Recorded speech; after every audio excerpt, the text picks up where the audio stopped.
I mean, what a week we've had. We didn't do a show last week on Monday, but then we did one on Tuesday reflecting on the Challenge Cup final.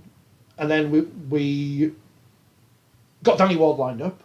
And then on the day Danny Ward came on the programme, the World Cup was thrown into jeopardy by the evil Australians and their puppets from New Zealand. Can I call them puppets? Yes, absolutely. So, I think that when the wash settles, that will be exactly how it should be seen.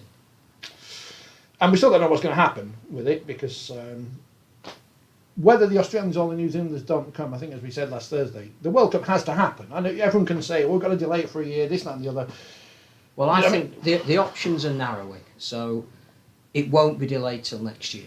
Mm-hmm. One of the reasons it won't be delayed is because the congestion of sporting fixtures, bearing in mind that the Football Premiership will be starting earlier next year to accommodate their World Cup, and there's the Commonwealth Games, there isn't the same slot next year.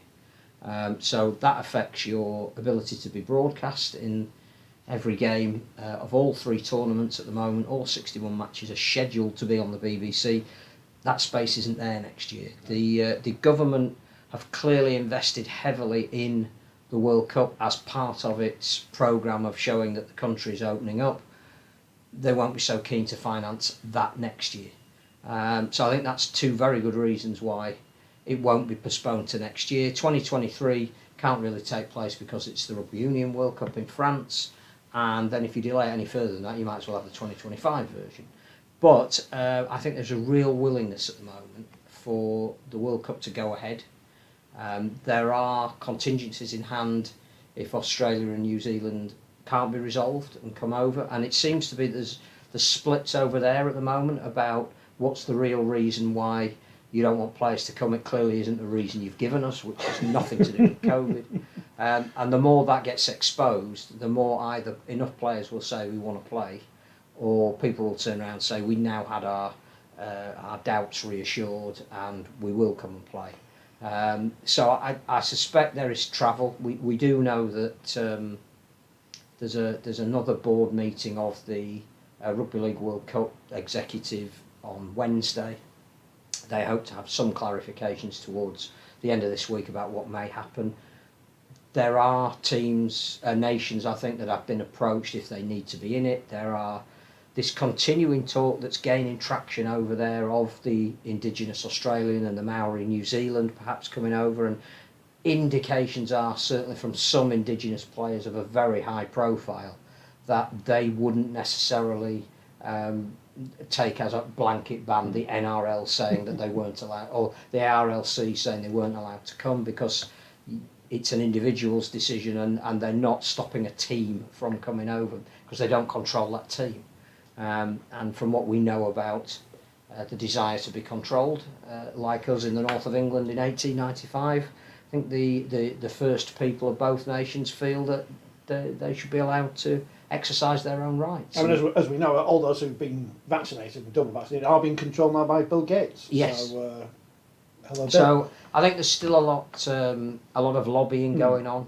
I think the fact that the Australians themselves are making a huge deal about their successes at the Olympics just shows that there is a sort of resonance with international sport that rugby league would absolutely miss out on when virtually every other Australian sport is taking part. So yeah, there's some climbing down to do from certain egos, but in terms of perhaps there still being a viable World Cup, yes, it's still in the realms of it's going to happen as scheduled. I don't think anyone would blame any individuals who didn't want to come over because of the COVID or anything. 100%. But everyone knows, even though they can't say it, that's not the reason New Zealand and Australia don't want to go, or Australia don't want to come over. Forget New Zealand for a minute. Although, as we know, because Jacob Rees-Mogg knows everything about rugby league, big fan of Broughton Rangers, he knows that they are scared of losing to England, of course. Australia being the 1 to 100 favourites to win the men's and women's competitions. They're scared of the wheelchair, English and French. So, I think it's safe to say that there will always be an international competition in any sport where certain top line players are not available. Be that injury, be that loss of form, be that strange selections by coaches. So there will always be some top-line players who do not come. And that's not what we should be worried about, because we're looking for squads of 25. I think the stumbling block at the moment, and the one that the World Cup organisers will be working the hardest on between now and whenever they next make an announcement, are the other Pacific nations, because clearly they are reliant on players who play in the NRL for their top-line players, much more than an Australia or New Zealand would be, much more than an Indigenous team would be, or a Maori team. But it seems, and I said we're on the outside, we're not in the inner sanctum of these meetings as they take place, that at the moment the Asia Pacific group are solid about coming over and supporting the World Cup. And I think, again, they all have domestic competition. So whilst it will be lovely that Jason Taumalolo comes and plays for Tonga, if he chooses not to, if he feels pressure put on him that he shouldn't, and it does give somebody who is playing the game on the island of Tonga the chance to be part of a World Cup. Well, in many ways, that's what a World Cup's about as well. So. And the real David Fafita, he's Tongan. Well, I assume he is because his brother is. So. Well, and that is the other thing. There are players already here who clearly are, aware of the COVID situation, who could play for those nations, and ones who, Ata Hingano, who has just come over and signed for Salford, he's Tongan, he played in the last World Cup, but he'd been playing for Mackay Cutters. It's possible he may not have been selected if everyone is available. He may well get the chance to play in his second World Cup, which King Vuni Yayawa played once for Fiji. He's here. He could well be part of the Fiji squad. So I'm not as overtly pessimistic as some, and I do think, as tweeted today, there's a huge irony when Roger Tuivasa-Sheck calls an end to his rugby league career and moves into rugby union, that the New Zealand Rugby League, who desperately need an international presence to counter the All Blacks in their own country, have announced that they're not going to send a team to the World Cup at the time that their star man and captain, who was also eligible for Samoa and could have ended his rugby league career in a World Cup, couldn't, playing for New Zealand because his own governing body said, we don't want you to play. Strange to think how the world has changed 18 months ago when we were all excited about Sonny Bill Williams playing for Toronto. They could play for Samoa in this World Cup against England in the opening game, and how the world has changed in 18 months. The World Cup story will rumble on and on. It won't be resolved quickly. No. I think we're fairly positive that the World Cup will happen because it has to happen. Yes. I think as well, a World Cup isn't just about the nations that win it. No. It's about the cultural programmes that come with it, the exposure of people to international sport. I also think that if you were to take out, let's assume at the moment that there is no Australia or New Zealand presence. Let's assume for a minute that includes Indigenous and Maori, and that other nations are brought in. The likelihood is it will be a closer competition. It actually, might even in terms of results and excitement be to the benefit of the tournament that the two of the favourite nations are not there. So we'll wait and see. And this is rugby league, so anything could happen. I think Mr. Valandis has backed himself into a bit of a corner, though, which will be very interesting to see how he gets out of that, bearing in mind that most of the time the decisions he's made have been seen to be the correct ones. We will see what happens. No doubt there'll be lots of excitement. You've got to listen to John Davison's interview on By the Balls, because he's seen documents. He's... Well, the biosecurity document is 100 pages long. So, to say that their concerns have not been considered, again, clearly that is not the issue. Even our good friend Gary Carter in The Sun today has given details of the lengths to which players will be expected to adhere to the protocols that are in place. They were set up specifically for the Indian cricket team, who, as far as we know, have suffered no ill effect from being over here and playing under those conditions. And as we saw with that tour, I think the only player who was told off was Josh Ratchett, who went home to check something else. I mean, then he got thrown out of the squad because you can't break the bubble. So. No, so was the gas on? Can't play. Go watch telly in a second. So yeah, I think both sides are now actually trying to tread cautiously, not to further inflame the situation, in the knowledge that someone is going to have to back down, but within the realms of not being seen to back down. And money is placed available to give all the players in the NRL who are coming over the very best possible journey here and back, and their quarantine in Australia. Well, I think they're not going to be left in some derelict Premier Inn or something. The whole of the quarantine issue is based on the Olympians that are coming back. That they would set up a bespoke area in Homebush, which would have access to training and gym facilities. They'd build a mall so that there could be pop-up shops in it. So it's not that they have to stay indoors for 2 weeks. And the clubs who are concerned about their players not being fit to come back for pre-season by 2 weeks, which is a joke, they would be able to train, and they'd be able to train as a group.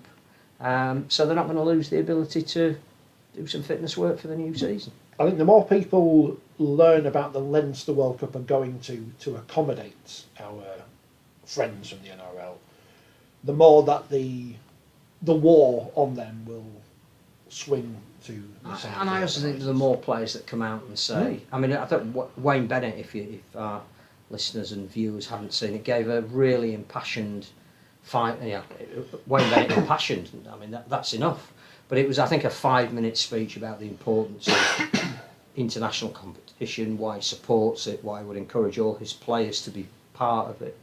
The more people that do that, then the more there is a groundswell towards, if they're going and they're going to have this great experience of playing in the World Cup, then I'm not going to miss out on it either. The World Cup, it's coming. They can't stop it. It's going to be on the telly and everything, and there'll be more of it on TV than the Olympics, because as people have now discovered over the past weekend, because the International Olympic Committee, of course, higher, faster, stronger, more cash, have sold the rights to Discovery, which is great if you've got Eurosport and Discovery Plus. You can watch everything, but you can't watch it on the BBC. They've only got 2 streams, and they keep showing gymnastics. Interesting gymnastics.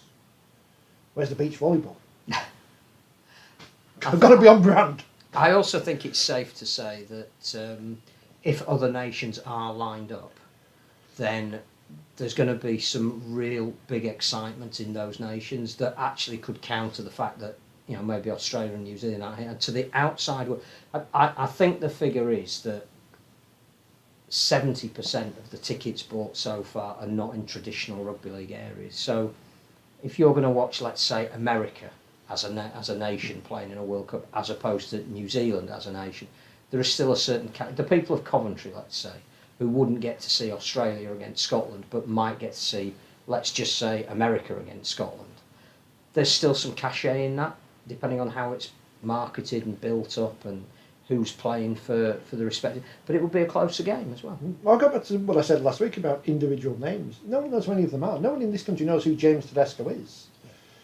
Who could play for Italy. It goes back to the Greg English side. It was big in rugby league, but it wasn't big in a wider world because people didn't know him in the way they knew Sonny Bill Williams. That's not the fault of the individuals. That's our fault as a sport. But I'd find out just how fit Sonny Bill was at the moment, and bearing in mind that he hasn't played contact sport for a while, he might actually be in really good shape. I know he's still doing a bit of the boxing, but if I was Samoa, I'd be seriously thinking about bringing him over. And if I were the World Cup organisers, I'd be seriously asking them to think about bringing him over, because then it suddenly becomes a more saleable tournament. Is he still coaching them? And the Johns brothers? Well, they've offered, but I suspect that wasn't taken. It's like Wakefield 2000 all over again. The Johns brothers, John Olonu. I thought you meant the World Cup we might go into. But then we end up with, I was going to say Paul Sampson. That's a bit unfair on him, isn't it? But yeah. But there's a lot of lobbying going on in a lot of places for it to continue. There's a willingness, and I think as well as we shouldn't forget that the ARLC, NZRL have made it almost exclusively about the men's game. There's been very little definitive talk about whether that affects the women's teams and certainly the wheelchair team. And New Zealand, we're still talking about their PDRL team and them coming over. Well, with again, the greatest respect, if you're talking about a group of vulnerable people prepared to come over into a COVID situation, it's the PDR. If they're coming from New Zealand in an almost an add-on to the World Cup, but clearly under the umbrella of the World Cup, then it looks ridiculous that you're main able-bodied athletes don't come as well. So I still think there is some possibility of it going ahead as planned. But I think there are nations in both men's, women's, and wheelchair that are being told if the opportunity becomes available, and they are willing to take that. Fiji women will be straight over here. Well, they'd be one. Someone should ask Ali Brigginshaw what she thinks, because she probably swear. She thinks the women's game's effing great. She did. Except she didn't say any Yorkshire. No.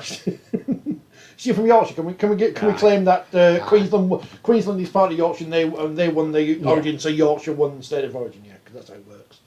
They're giving the gold medal to Yorkshire in that league. I mean, I'm sure all our viewers from outside of Yorkshire are thinking, "Oh, it's them. They're at it again." No, I'm fully in agreement with you. We can't claim a gold medal that we won half of. You can't do that. Tom Daly's not from Yorkshire, but he's famous. And we don't have any famous people in rugby league, as we've discussed many a time.